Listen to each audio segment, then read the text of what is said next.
You open your eyes, and for a moment it feels like you just arrived too late for dinner. The houses are still standing. The fires still hold the warm ashes of recent meals.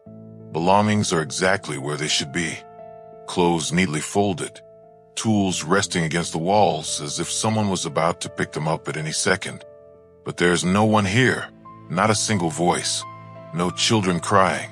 No footsteps in the mud. Nothing except the wind moving through an empty village. And that is what makes it worse, because nothing looks like the aftermath of an attack. Nothing feels like people fled in panic. Everything is too intact, too quiet, too normal, as if more than 100 people simply stopped existing between one night and the next morning. And then you see it, the only thing left behind, a word carved into the wood of a post, a word that would echo through centuries, without a clear answer, CROATOAN. The year is 1584, and England looks across the ocean with a growing hunger for power, while Spain fills its coffers with gold and silver taken from the Americas. The English crown begins to feel a dangerous mix of envy, ambition, and urgency, because it knows it cannot watch other empires build wealth in unknown lands forever without trying to do the same. And it is in this moment that Sir Walter Raleigh emerges, an ambitious, skilled, and charismatic man deeply driven to turn opportunity into personal glory. He convinces Queen Elizabeth I that England must establish a presence in North America, not only for wealth, but for influence, prestige, and the future. And from her he secures the right to explore and colonize lands that were still largely unknown to Europeans. The first expedition set sail that same year, led by Philip Amatus and Arthur Barlow, with the mission of exploring the coast, mapping the region, and returning with information that could support something greater. They arrive at a part of the coastline known by the natives as Wingandacoa, a land surrounded by dense forests, rivers full of fish, abundant wildlife, and villages that at first receive the English with a hospitality that feels promising. The reports from the journey describe the land as fertile, beautiful, and full of opportunity, almost like a gift waiting to be claimed. And when the explorers return to England, they bring not only excitement, but also two natives, Manteo and Wanchese, presented as living proof of what they had found. The court listens in fascination. Halls fill with stories of a new land where England could finally build its own dominion, and the name Virginia emerges as a tribute to the Virgin Queen, giving political form to a dream that quickly becomes more than just geography.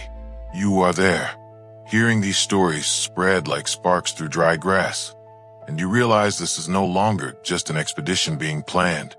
It is a national gamble, a vision of power dressed as courage. Influential men speak about the colony as if it already exists, as if crossing the ocean would be enough to find abundance, obedience, and space.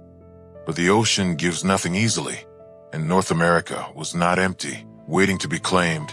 It already had its own people, cultures, alliances, and conflicts, something many in England chose to ignore.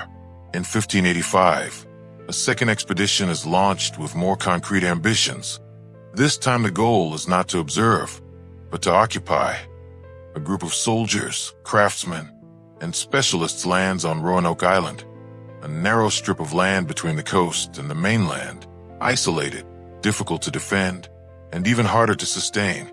They build a fort, establish contact with the CROATOAN tribe, and begin exploring the region. But the early sense of promise does not last long. Supplies begin to run out, crops fail to grow as expected, dependence on local tribes increases, and tension begins to rise in ways that feel almost inevitable. The breaking point comes quickly.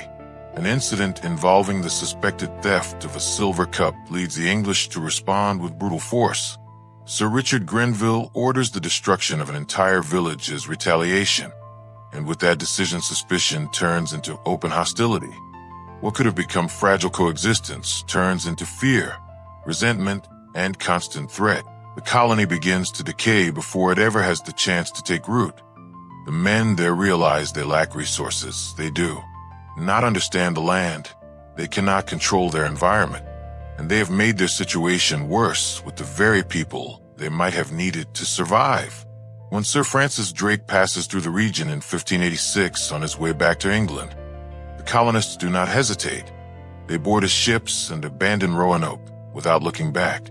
The first English attempt at colonization ends in retreat, failure, and improvisation.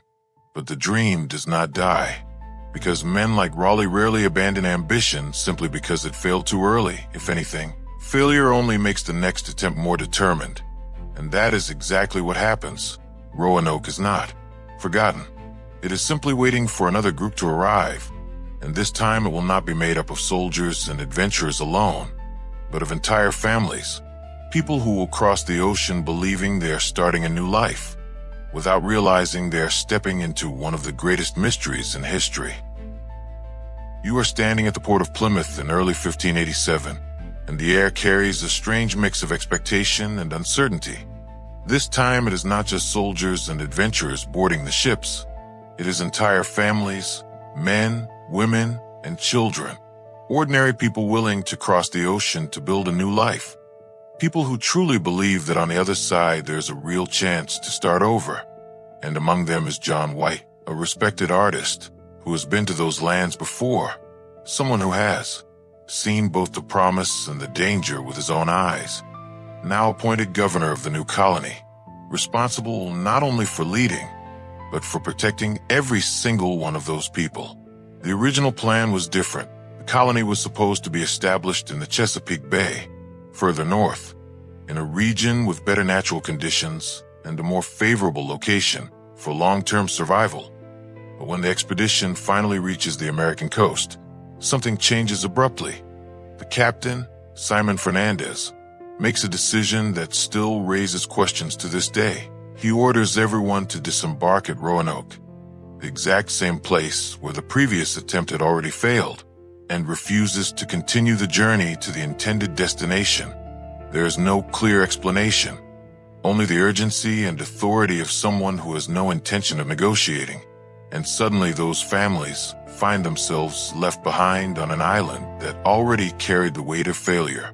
When they arrive, they find what remains of the previous colony, partially destroyed structures, clear signs of abandonment, and one detail that carries more weight than anything else. A human skeleton discovered at the site, silent, unidentified, without a story. Nothing more than a warning that something had already gone very wrong there before. And still they continue, because there is no other choice. Houses are rebuilt, spaces are reorganized, small routines begin to form, as if repeating. Everyday life could somehow create a sense of safety in a place that clearly offers none. In August of 1587, Virginia Dare is born, daughter of Eleanor Dare and Ananias Dare, and granddaughter of John White, the first English child recorded to be born in the New World. And for a brief moment, everything seems to make sense. That birth represents more than a new life. It represents hope, the idea that the colony might finally succeed, that perhaps this land is not only hostile, that maybe it is possible to grow, to remain, to build something lasting. But reality does not take long to return. Relationships with the native tribes remain fragile, shaped by distrust and recent memories of violence. A colonist named George was found dead, his body pierced by arrows, an attack that makes it clear that the tension never truly disappeared. It was only waiting for the right moment to return, and with that, fear begins to spread among the colonists, not as something loud or sudden, but as something constant, present, and impossible to ignore. Resources are limited, security is uncertain, and the feeling of isolation begins to weigh more than any physical hardship. The colony depends on external help to survive, and everyone knows it. So a decision is made. John White must return to England to secure supplies and reinforcements. He hesitates, because it means leaving behind his daughter, his newborn granddaughter, and every person who placed their trust in him. But the pressure grows, and in the end there is no alternative. He departs in August of 1587 with a promise to return as soon as possible. As the ship moves away from the coast, carrying White back across the ocean, what remains behind is not just a colony, but a group of people trapped in uncertainty.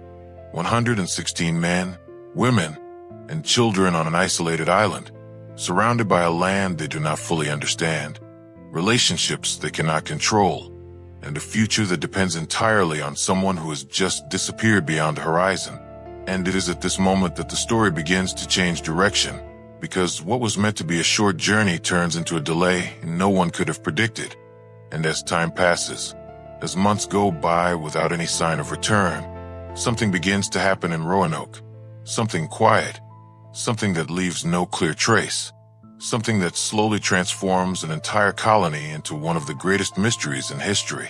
What was supposed to take only a few months turns into a silence that lasts 3 years. And while time passes on the other side of the ocean, John White learns in the worst possible way that returning does not depend on will alone. When he arrives in England, he finds a completely different reality from the one he left behind. The threat of the Spanish Armada dominates every decision of the crown. Every ship is considered essential for the defense of the kingdom, and any attempt to organize a return voyage to Roanoke is treated as secondary, almost irrelevant in the face of a possible invasion. White tries, insists, writes letters, asks for help, seeks political support. But every attempt seems to end the same way, not now. Months pass, and the wait begins to gain weight, not as a simple delay, but as something that slowly grows inside him. A mixture of frustration, guilt, and fear, because while he is trapped in England, his mind keeps returning to the island, imagining what might be happening to the people he left behind. His daughter, his granddaughter, the colonists, all living in a place that had already shown clear signs of fragility. And with every failed attempt to return, that concern becomes harder to ignore. In 1588, a small opportunity appears.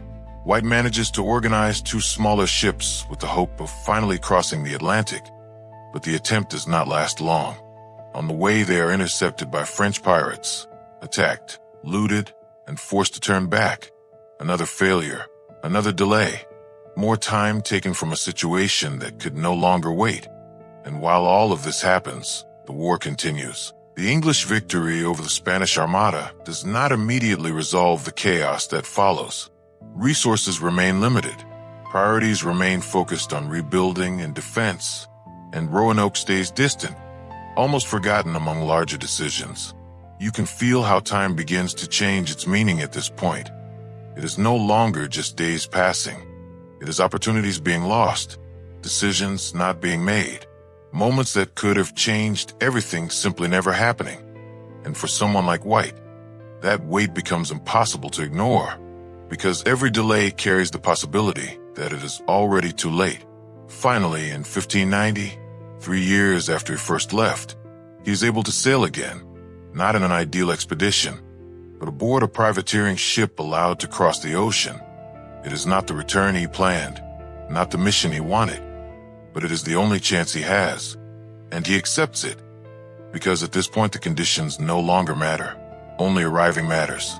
The journey is long and difficult, marked by the exhaustion of everything that came before, but when the American coast finally appears on the horizon, something inside him comes back to life, a hope that had been buried for far too long.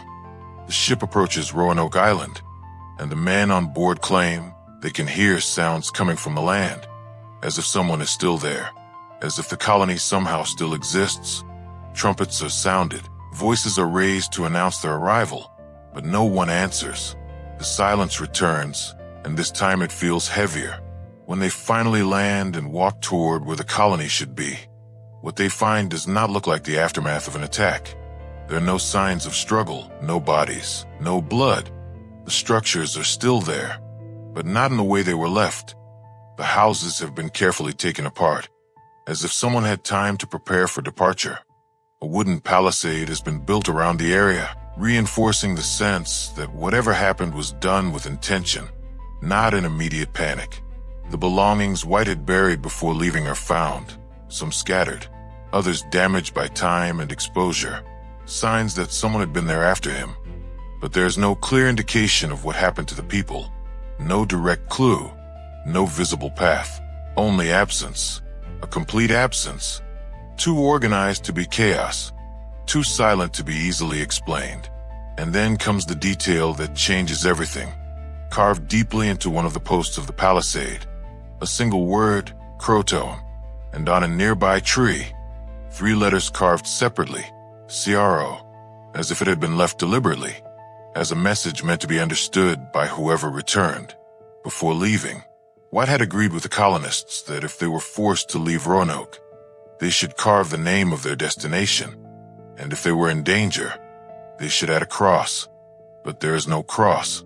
What should be a sign of safety only creates more doubt, because the place does not feel safe. It feels empty. It feels wrong.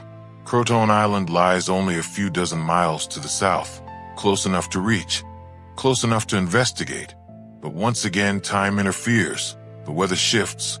Storms begin to form. The ship's captain refuses to continue the journey, and White is forced to make a decision that will follow him for the rest of his life. He must return without answers. And just like that, what could have been discovered in that moment becomes permanent silence, because he never returns, and all that remains is a word, an empty place, and a story that stops exactly where it needed to continue. You are standing in front of that post, staring at the letters carved into the wood, and for the first time the question stops being just historical and becomes personal.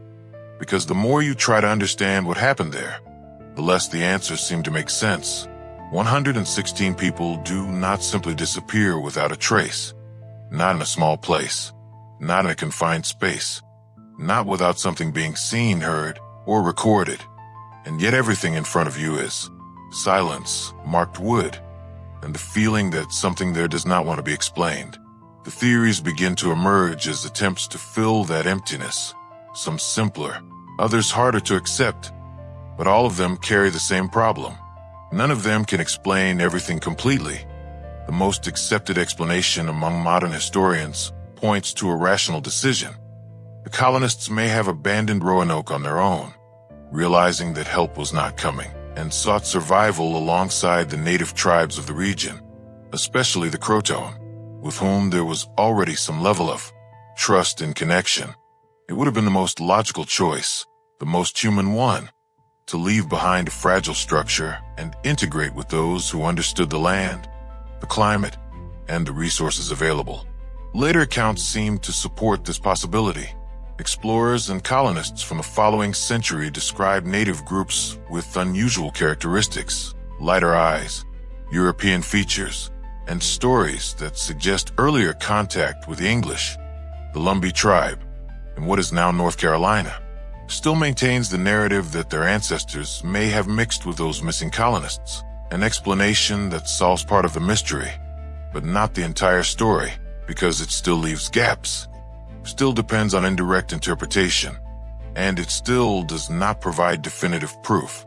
But there are darker theories, possibilities that point to a very different fate, rising tensions with other tribes in the region, especially the Powhatan, led by a powerful and strategic chief, raised the possibility of conflict and massacre decades later. Captain John Smith records accounts claiming that Powhatan may have ordered the destruction of colonists who had integrated with neighboring tribes, fearing that such an alliance could become a threat to his power. European objects found in the possession of these tribes would, according to these accounts, be evidence of confrontation, of victory, of a violent end for those who tried to survive in a land they did not control.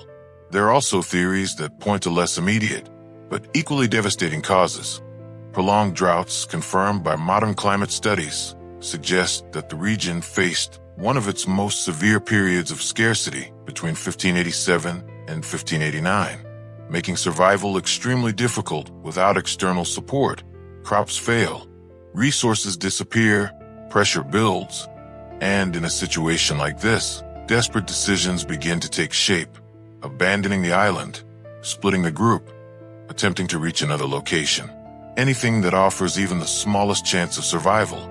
Imagine looking at the horizon every day for 3 years and seeing nothing but empty blue, until the fear of staying becomes greater than the fear of dying at sea in a fragile wooden vessel. Others imagine even more desperate attempts, the construction of improvised boats to cross the ocean or follow the coastline. a nearly suicidal choice for people with no real experience at sea. But in an extreme moment, it may have seemed better than staying behind, waiting for a rescue that never came. And still, none of these possibilities leaves a clear trace. None produces enough evidence to close the case. What makes Roanoke different from other tragedies is not only the disappearance, but the complete absence of confirmation. There are no written records from the colonists after that point, no direct testimonies, no identifiable remains that allow a precise reconstruction of what happened.